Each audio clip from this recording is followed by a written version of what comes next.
podcast, a new episode for us. How are you feeling, buddy? Feeling great, man. How about you? Fantastic. Every time I look at you, I'm feeling even better, buddy. Of course, man. That's how it should be, right? Fantastic, fantastic. So, we've been talking a lot about fights, who's winning this, who's winning that. But I want to address some of the mental states of the fighters, what Hmm. I watched after the last UFC, the 279. I saw the same thing in two of the top fights, The one first fight with Nate Diaz and Tony Ferguson. And I also see the similar behavior with Kamsa Chimaev when he fought Kevin Holland. Hmm. Um, did you remember seeing any of the post interviews from the Octagon?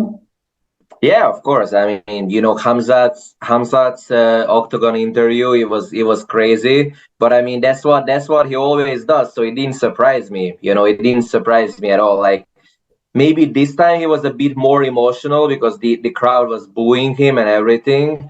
So like he was a bit more, yeah, like a bit more emotional than usual, but like he kept the same energy. So it was not much different than, let's say, his interview after he beat Li Jingliang, for example.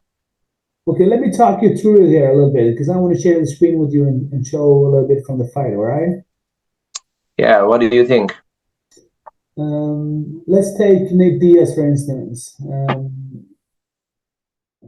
you see my screen right here now? Yeah. Okay.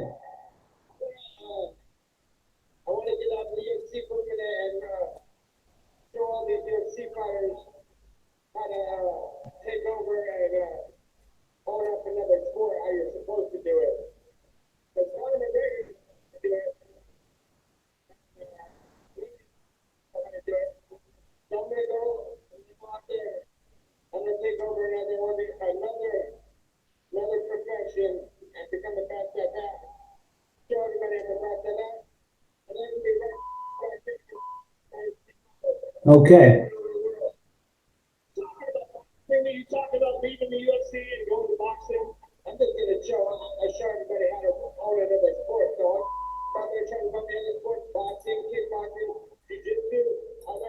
Okay, so what is your impression there of this interview? Well, I couldn't really hear very clearly, honestly. But yeah, I watched the interview after the fight, and Okay, let me recap a little bit what he like. He's in the Octagon together with Joe no, Rogan. no, I remember what Diaz said. Like yeah, he's a bit delusional. Obviously, like I don't know how serious he was. I believe he was serious. I think he's a bit delusional. Like talking about taking over another sport. Like okay, sure, he can have some success. Like if he goes to like a bare knuckle boxing championship or whatever. I believe that he can have success there because he's a very good boxer, honestly. But like talking about getting the UFC belt after that, like knowing that he's 37 and now he will go to another sport for a couple of years at least. So it's absolutely delusional. What do you think about that?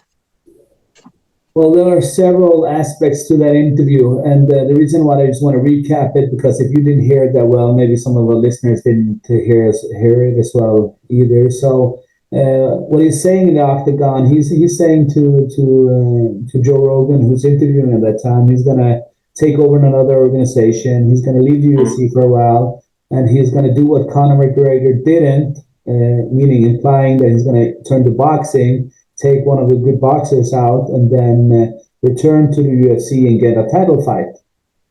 Well, many thought that before this fight, he's going to get killed by Chimaev.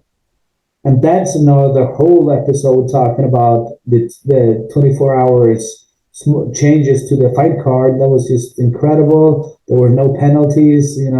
People are stripped from belts and getting huge fines. There was no penalties, and the change was.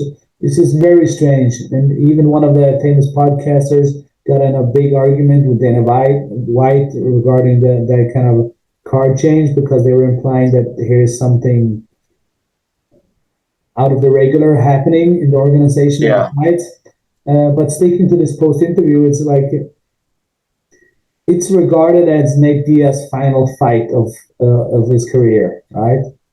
And when you're a final fight of your career, you see many athletes have been trying to transition to another sport. Let's say Michael Jordan with basketball, and going over to baseball, going over to Yeah. golf. Then there's nobody who's done it successful in that level, and it's more like not cry for help, but it's more like they have been doing that their whole life. So for them to transition into a normal lifestyle where there's no new fight, no new build up, no next big thing, I think it's too hard sometimes to realize. Like it's But over. are you saying that like you don't think that Diaz could be successful in another sport like boxing, for example? I think in general it would be incredibly hard to make a transition at any top level from one sport to another. So speak out Yeah, but loudly. like I think that he wouldn't go to normal boxing. I think he would go to some bare knuckle Yeah, but organization, either way. and I think that there he could be successful because he's a very good boxer. He's not a power puncher, but he's a very technical boxer. So if he would box someone like Mike Perry, for example, I think he could beat him. He could beat guys like Michael Page. Yeah, I believe that he could be successful there. Did you see the comment he made about Tony Ferguson afterwards? The comedy. And the comments he made about Tony Oh, the Ferguson. comments, yeah. Yeah, I've been reading some of them.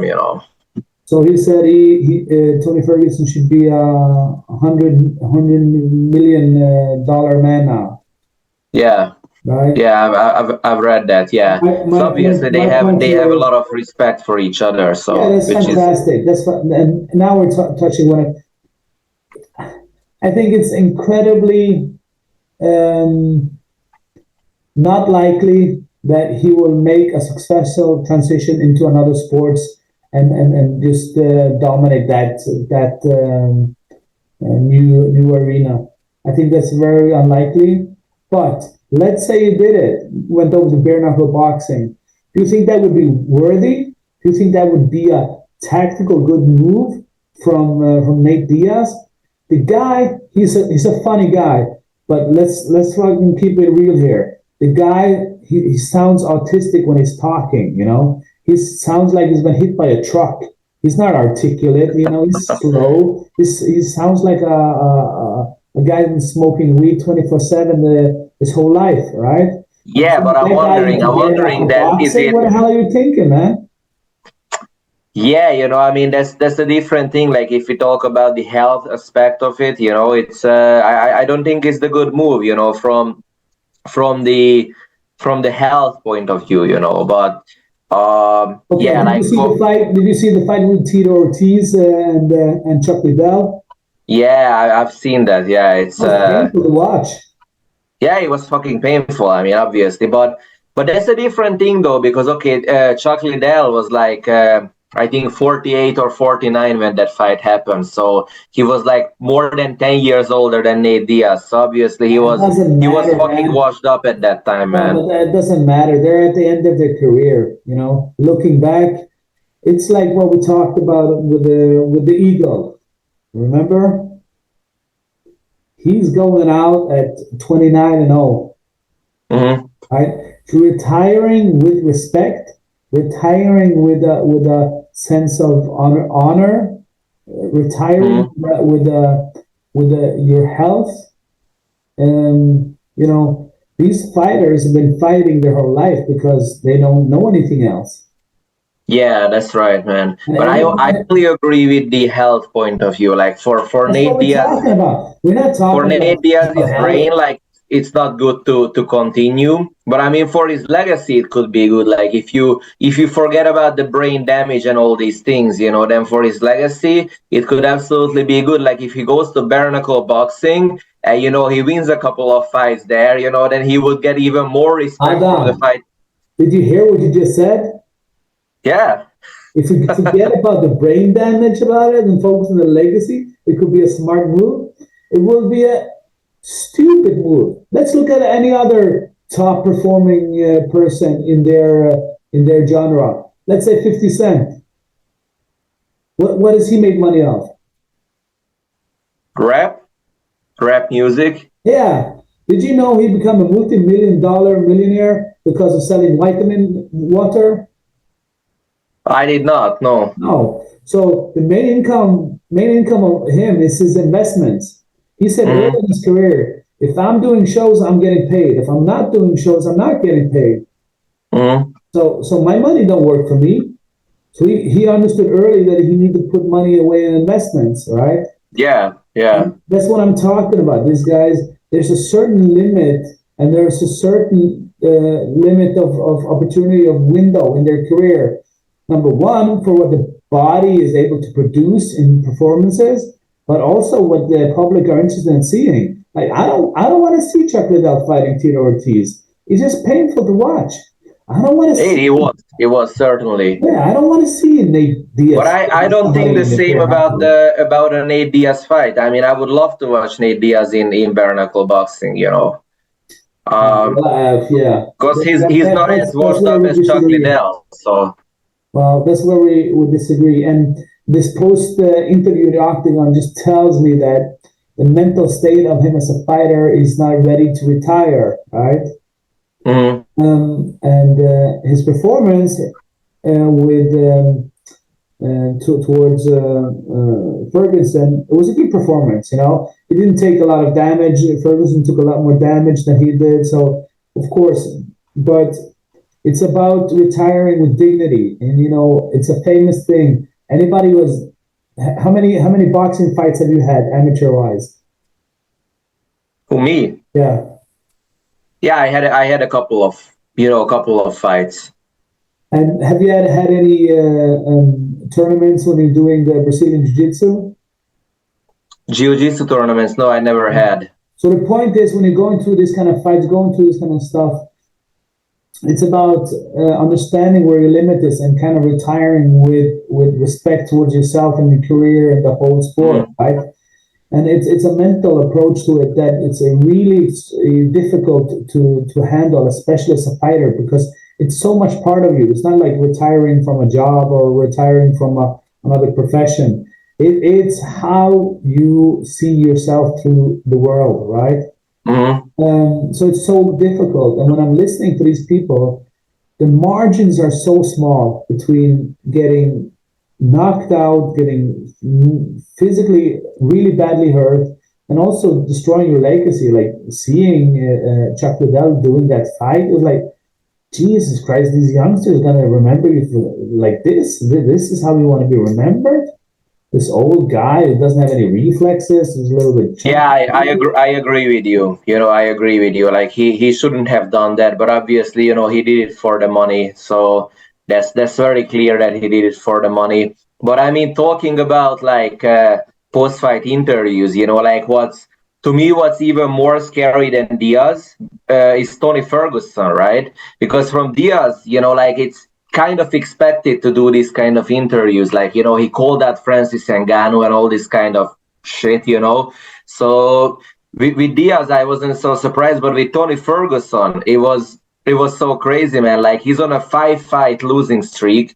The guy's 38, and he's talking about like I'll be back, and yeah, Okay, just let's have a talking look about at a guy that. who's like 30 years old and had his first loss. Let's take a look at that because he's up next, I guess.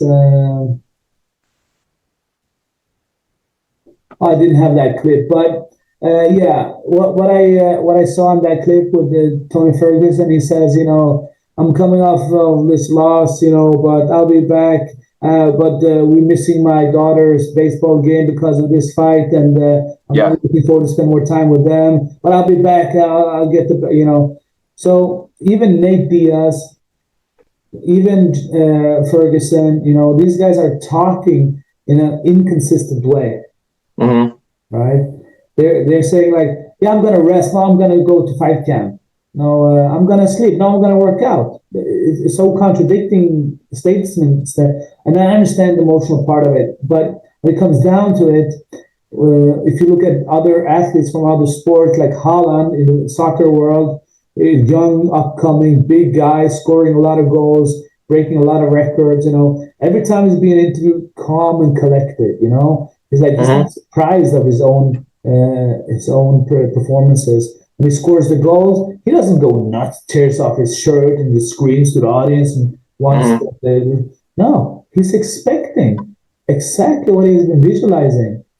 Yeah, this Yeah, tennis yeah. player has Something to. like actually something like Habib was like that. Yeah, Like Habib could win a fucking. He could submit Dustin Poirier or submit Justin Gaethje. Like win a world championship and then be totally calm after that. So I think it depends. A lot depends on your personality as well. Like how impulsive you are as a person, right? yeah, and I think at this level, it's so hard to give it up. And every time you see somebody's like, okay, tell me why you're going to win the fight. Yeah, because I'm a hard worker. I'm going to do a lot of blah blah blah. I learn really fast. I can adapt to the situation. That's just like any other stupid job interview that you hear. Mm. I'm a hard worker. Of course, everybody works hard at this level. But specifically, tell me how are you going to win the fight? Because he asked Nate Diaz, like, what are you going to do? You're going to go to boxing? Like, and he's not answering the question. It's like it looks like a very Probably he impulsive. doesn't like to give away his game plan or something. Yeah, but I think it's a bad game plan. Talking about returning to the UFC or getting the new belt. Come on. Hey, what do I know? What if I'm wrong? What if he goes to boxing, takes out Floyd Mayweather, Mm. knocks him out cold, returns to the That UFC and would be the takes craziest fucking just thing ever, chokes the man. shit out of Chimaev? You never know. Yeah. But I just wanna show when you're talking about Chimaev, I just want to show that part as well. 2 secs, okay? All right. Let's see. All right. Did you catch any of that sound there, or? Yeah, yeah. I could hear it this time. Yeah. Hmm.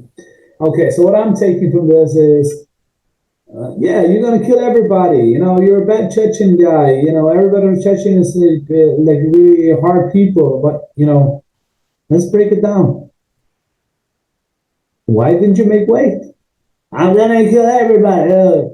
It's like a young lion. They're fighting a Hmm. lot with speed, a lot with self belief. They're fighting with a lot of energy, and you saw that against Burns. He tried Yeah. to go toe to toe with Burns. He never looked that damaged before. Yeah. Yeah. That's right. But I mean, that's kind of funny, like how people, talk about Hamzat because I heard a lot of people talk after this fight, after the Kevin Holland fight, that Khamzat is scared to throw hands, he's scared to box, scared to engage. It's fucking bullshit, man. I mean, he fucking boxed Gilbert Burns, who is like one of the best boxers in the division, and he was throwing hands with him, So it's like it's kind of funny that the guy is getting criticized for that, and but I believe that this time against Kevin Holland, he chose the right game plan, the right fight plan. Because I mean, it could have gone, like it could end badly for him as well, but he won the fight. So Yeah. Yeah, of course. These performances are like, but we're talking about the highest performance MMA league in the world. I would. My statement would be like the fighting game has never been as advanced as a high level as it is now, ever in the world, ever. that's correct. Even if you look at the gladiator time, they had swords, they had weapons, they did different kind of stuff. But like fighting wise, the knowledge and the skills, and so of course we're gonna expect the guys to win at this level. There's gonna be a champion, but when it comes down to it, we're talking about the octagon performances, and not only in the octagon, but in the way they're carrying themselves, how they're talking, how they're doing the fights. GSP is one of the most fantastic gentlemen in the UFC. So polite, so respectful. This is a guy who's a true ambassador from the sport. I'm gonna kill everybody. I'm gonna do that. It sounds like a crazy person. It sounds like children. You're gonna kill them? What do you mean? You're gonna shoot them? Like, well, if you're not gonna kill them, it's just a matter of speech. Then it's just like, Well, of course, but I think that it could be a bit of an act from his side, something like what Colby Covington does, because I think Hamzat, does this image very well that he's a Chechen guy, and like people, think that they are scary and everything. So I think he kind of acts on it a little bit as well. He's I don't think that he's like this in real life. I don't think that he's this crazy in his everyday life. I think he's just very, very worked up after his wins in the Octagon. There's a famous saying, when Caesar in the ancient Rome, when he's walking through the Colosseum, he has one of his advisors walking behind him. Mm-hmm. The Colosseum is full of people screaming, crazy, like Julius Caesar. They want to see the emperor, And you know what the job from the advisor was? What was it? His only job was to go behind Julius Caesar and remind him every time, "You're only a man. You're only a man. You're only a man." Mm-hmm. So with that said, is when somebody is screaming, "I'm gonna kill everybody," number one, you're lying. You're not gonna kill anybody. What you're gonna do, you're gonna probably take out your opponent as fast as you can in a spectacular atmosphere, right? In a spectacular. Mm-hmm. But you're not gonna kill everybody. It's just a matter of figure of speech, right? That's right, man. And then what are we establishing then? Then shut up, man. You're putting on act. You're very emotional. When you're looking at true killers, if you're looking at the SEAL team or SWAT team in the US, the elite forces there, their pulse when they're rushing, they have these pulse monitors measuring their pulse when they're moving into a building or doing something. They are at resting level with the pulse. Mm-hmm. It's only after the operation where they're getting a lot of adrenaline. So when they're performing, doing very, very dangerous operations, they're at their most flow zone with the pulse, right?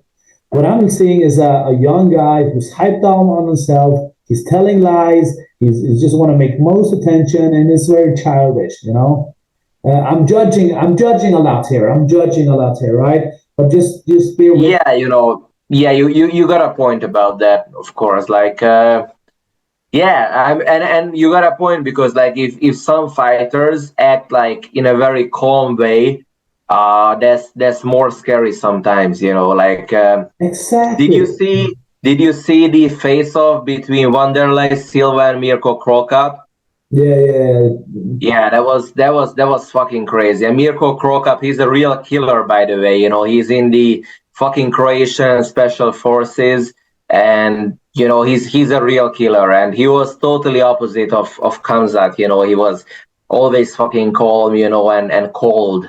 And I believe that's more scary for sure. I think it was Joe Rogan who said, "Look at Cro Cop. Like that's a real killer. That's a person who has killed people with a knife.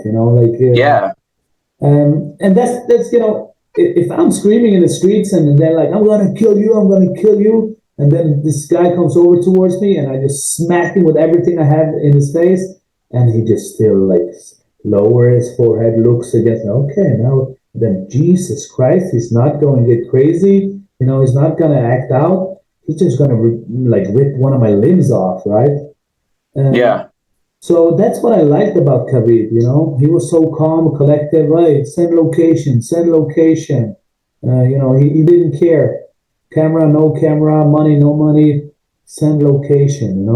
Yeah, like the thing is that with Khabib, it was not an act what he did. He gave his real personality. He's a fucking cold guy, and he's scary. He's scary as fuck. Scary as hell, scary as hell. And I think a lot of these people are like this generations are like hiding behind the desks, talking to like podcasts and commenting on social media. But when it comes down onto it, when you have a bad ass motherfucker like that standing in front of you, there's no getting out.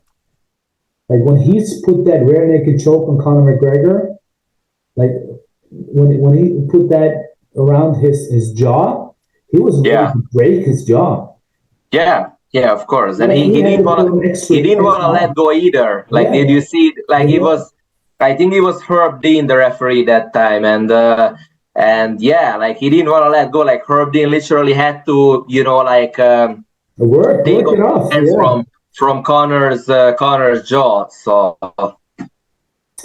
yeah, so it's like if we're trying to sum up it a little bit, it's more like an encouragement to upcoming fighters or to anybody in their life who wants to optimize their behavior or their performance. It's more about putting your money where your mouth is. Say what you're gonna do and do what you just said. Right? If you say you're gonna kill somebody, well, then you should do it. Or if I'm gonna take one. Like one of the cool things that I always liked about one of the famous boxers in the world, Muhammad Ali, is like I'm gonna take it out in round number 2. I'm gonna take it. I'm gonna punch him like this. I'm gonna take it down with an uppercut. And he always predicted these fun stuffs, right? And he did it. Yeah. Like Conor said in the beginning, when Conor was like. Was at one with his tasks, with his purpose, right? Before all of this action bullshit, So I think the one part is like for the youngsters, being a good fighter is good enough. Just say what you're gonna do and do what you just said, right? Nothing in between. And if that's scary enough. On the other hand, like if you're just a good fighter but you don't have any personality, you're not an interesting person, then you might not become very famous, even though you're fucking good. But you had, for example, Colby Covington, before he started talking crazy shit, he was a good fighter, but he didn't have an exciting style because he was like very wrestling heavy and everything. But even if even if you're a striker and you're more exciting but you don't talk a lot of shit, then it's kind of hard to become very famous in this sport, and I think that's what a lot of guys want, to become famous, because that's how they can make more money. Okay, and when Nate Diaz fought Conor McGregor, the first fight, when he choked him out, he tapped him out, right? What was his first comment to Joe Rogan, the post-interview in the Octagon? Well, he was.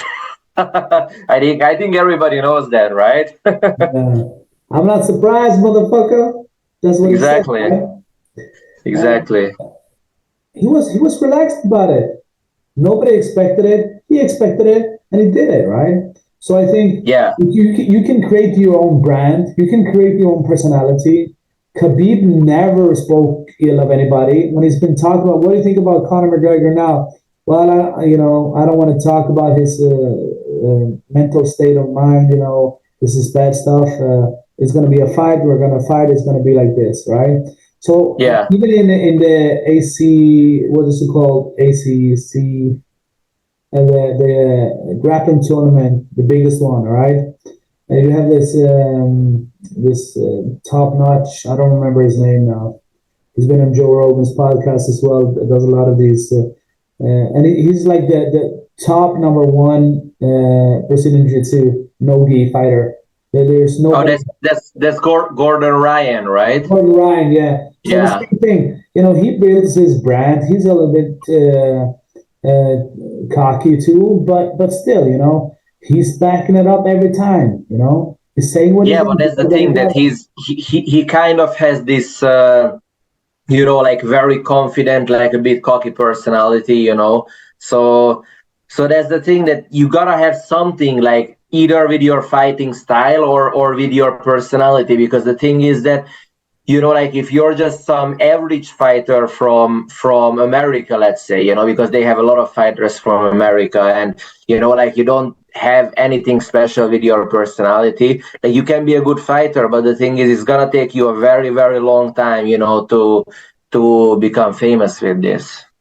Okay, so what I'm hearing is like Adam from Hungary, he's encouraging people to scream, to kill everybody, be very emotional, talk. Oh, come on, bro. That's not what I And said. the Stefan from Norway, he's saying like be calm, collective, be precise, be a gentleman, be a killer, and live up to your predictions, man.